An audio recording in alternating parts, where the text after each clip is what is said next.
Section 4. You will hear part of a university seminar given by a student. First, you have some time to look at questions 31 to 40.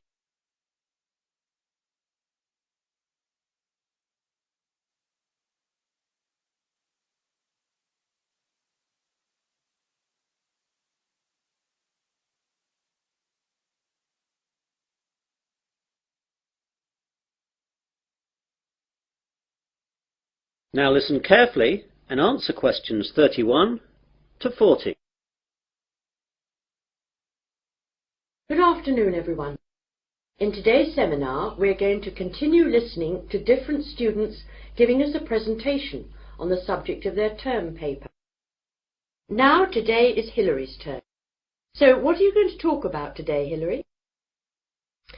Well, some of you will know that I was brought up when I was young in Japan, and I'm going to do my term paper on Japan's bullet trains, which have revolutionized their rail industry.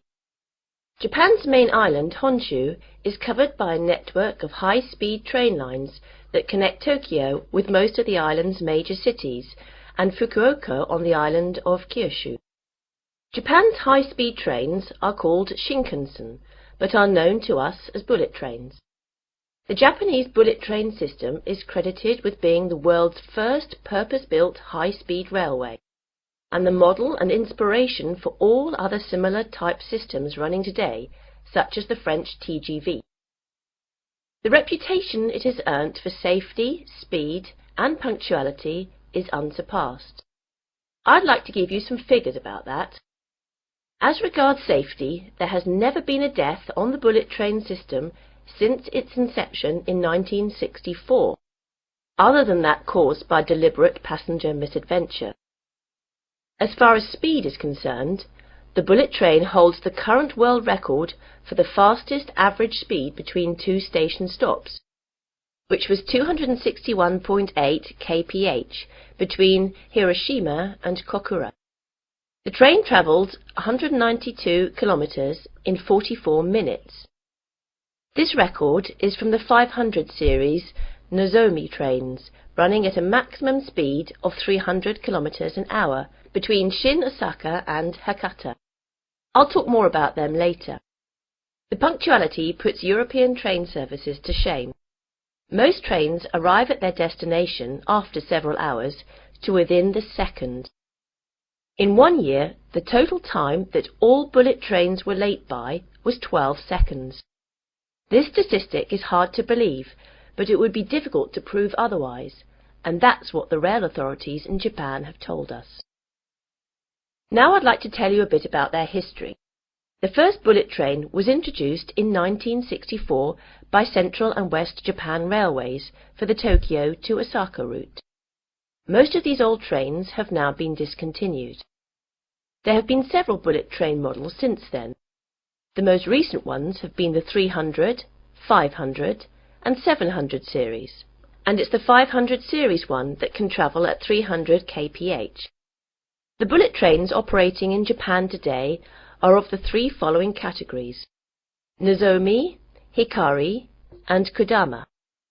The Nozomi trains stop only at the most important stations and reach Osaka from Tokyo in only about 2.5 hours, and it's the most modern of bullet trains that serve as Nozomi.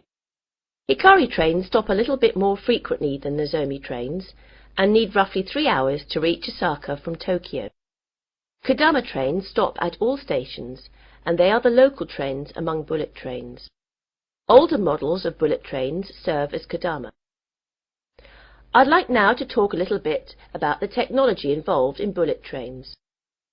The Shinkansen bullet trains consist of electrically powered cars. That means basically all individual cars are equipped with electric motor driving systems. This is in contrast to locomotive trains, in which the locomotive pulls the passenger coaches. The realization of the high-speed Shinkansen with the electric train system had a great significance. The French train à grande vitesse, or TGV, runs on a centralized power system, in which the heavyweight, high-output locomotives at both ends pull the passenger coaches. It's a system suitable to European railways, which run basically on straight tracks in wide plains with solid foundations.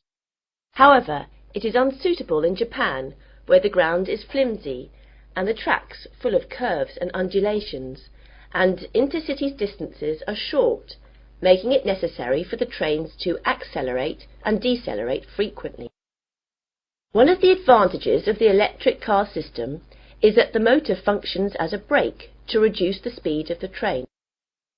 When the power feed to the electric car motors is stopped, the wheels continue revolving, keeping the motors rotating, resulting in electricity generation by magnetic induction. As the force acts in the direction opposite to the axle's motion, it functions as a brake to the train. All the motors equipped on each coach can be utilised effectively to reduce the speed, making the electric train system advantageous on Japanese railways, which involve frequent deceleration and acceleration.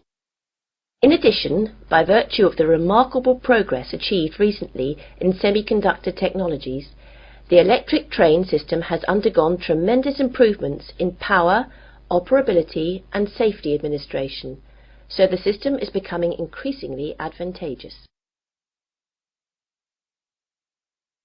That is the end of section 4.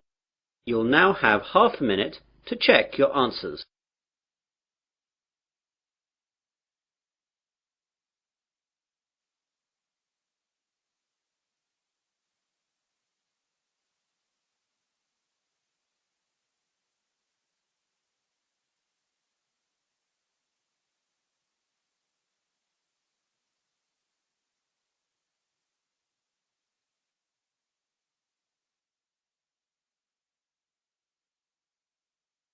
That is the end of listening test